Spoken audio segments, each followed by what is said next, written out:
बिस्मिल्लाहिर्रहमानिर्रहीम, अस्सलाम वालेकुम। आप देख रहे हैं पाक अफेयर्स और मैं हूं नोमान खान। इस वक्त पाकिस्तान में दो बड़े अहम इश्यूज़ हैं और ये हुकूमत के ख़ात्मे का सबब बन सकते हैं। पहली चीज़ जो कल जनरल बाजवा के हवाले से एक स्टोरी हमारे सामने आती है कि जनरल बाजवा की फैमिली के वेल्थ में जो इजाफा हुआ है और करबपति कैसे बनी। अहमद नूरानी की वो स्टोरी, इस पर हुकूमत ने और ख़ासकर वज़ीर ख़जाना ने एक्शन लिया कि जनरल बाजवा की फैमिली के हवाले से जो टैक्स रिटर्न के दस्तावेज़ात थे वो कैसे उस सहाफ़ी तक पहुँची। इसकी डिटेल मैं आपको दूंगा और क्या इसहाक डार एक मरतबा फिर से ये वजारत ख़जाना की कुर्बानी देंगे, नहीं देंगे, और ये क्या हुकूमती शख्सियात में से किसी ने ये लीक करवाई है जनरल बाजवा की टैक्स रिटर्न की जो फाइलें हैं या जो दस्तावेज़ात हैं उस सहाफ़ी तक कैसे पहुँचे, ये मैंने आपके सामने रखने हैं। साथ ही साथ हम नए आर्मी चीफ के हवाले से आपको बताएंगे और इस हवाले से कुछ खबरें गर्दिश कर रही हैं जो मुख्तलिफ ज़राए से हैं कि इस शख्सियत को सामने लाया जाएगा और एक शख्स पर डेडलॉक भी अभी तक बरकरार है। आज रात इस पर इजलास भी होगा, उसकी डिटेल भी आपके सामने रखेंगे। लेकिन सबसे पहले जो कल की अहम स्टोरी है उस पर थोड़ी सी डिटेल मैं आपको दूंगा। इस पर इसहाक डार ने एक्शन लिया, जनरल बाजवा सख्त नाला हैं और वो इस हवाले से आगे क्या करने वाले हैं वो भी आपके सामने मैं रखूंगा। नाज़रीन इकराम, अगर अभी तक आपने हमारे चैनल को पाक अफेयर्स को सब्सक्राइब नहीं किया तो काइंडली सब्सक्राइब कीजिए, बेल आइकन को प्रेस कीजिए ताकि रोज़ाना की बुनियाद पर जो डेली अपडेट्स होती हैं, एनालिसिस होते हैं, न्यूज़ होते हैं, वो आप तक पहुँचती रहें।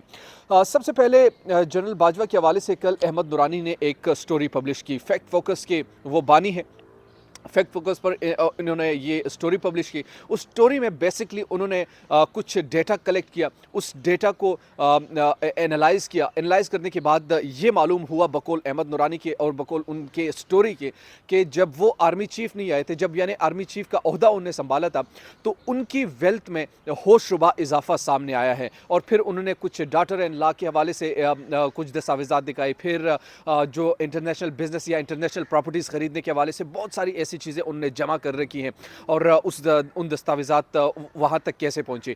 अब वो स्टोरी जैसे ही पब्लिश होती है वो वायरल हो जाती है, वो सोशल मीडिया पर डिस्कस किया जाता है। डिस्कस करने के बाद फैक्ट फोकस का जो वेबसाइट है वो वेबसाइट मुकम्मल तौर पर पाकिस्तान में बंद कर दिया जाता है और बिल्कुल यानी जिस तरह वो कहते हैं ना कि समंदर की तरह वो फैल जाती है वो स्टोरी, यानी उसकी उर्दू वर्जन भी आ जाते हैं और तमाम चीज़ें, तमाम लोग उसको शेयर करना शुरू कर देते हैं क्योंकि बहुत बड़ी स्टोरी है। अब उसके बाद क्या होता है, जब वेबसाइट काम करना छोड़ देता है फिर भी कुछ नहीं होता।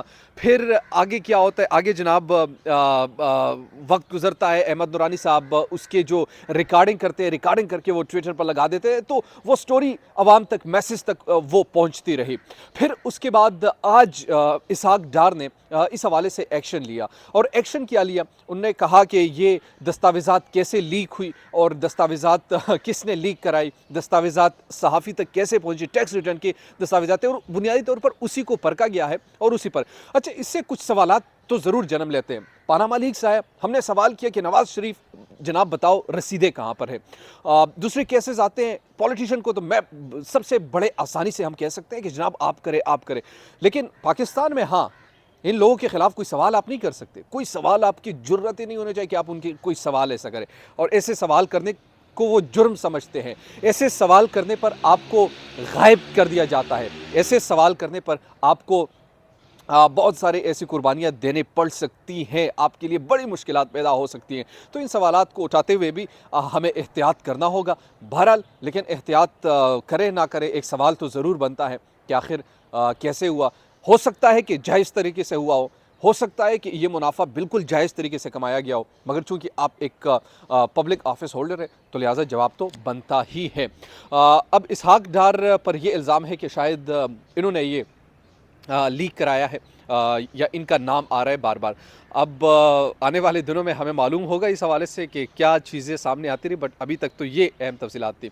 बल्कि इसके साथ जो मुझे लग रहा है, मुझे ये मेरा ख़दशा है कि ये इसहाक डार की कुर्सी को ले डूबेगी ये जो स्टोरी है। ये बिल्कुल वही स्टोरी है डॉन लीक्स में, जिस तरीके से परवेज़ रशीद को कुर्बानी का बकरा बनाया गया था, लेकिन असल स्टोरी वो मरियम नवाज़ की थी। बहरहाल यहाँ पर तो हम थोड़े से एलीट क्लास का तो ख्याल भी रखते हैं, ठीक है वो ना सही, इसको थोड़ा सा वो साइड पे कर दो, लेकिन इसहाक डार पहले से मशकूक थे और इस स्टोरी से मज़ीद वो मशकूक साबित हुए। बल्कि दूसरी वीडियो में हम इंशाल्लाह आपके सामने रखेंगे कि अगला आर्मी चीफ़ कौन आने वाला है और अगले आर्मी चीफ़ के साथ साथ अभी तक किस पर डेडलॉक बरकरार है। पाक अफेयर्स के साथ जुड़े रहिए। दीजिए नोमान खान को इजाज़त। अल्लाह निगहबान।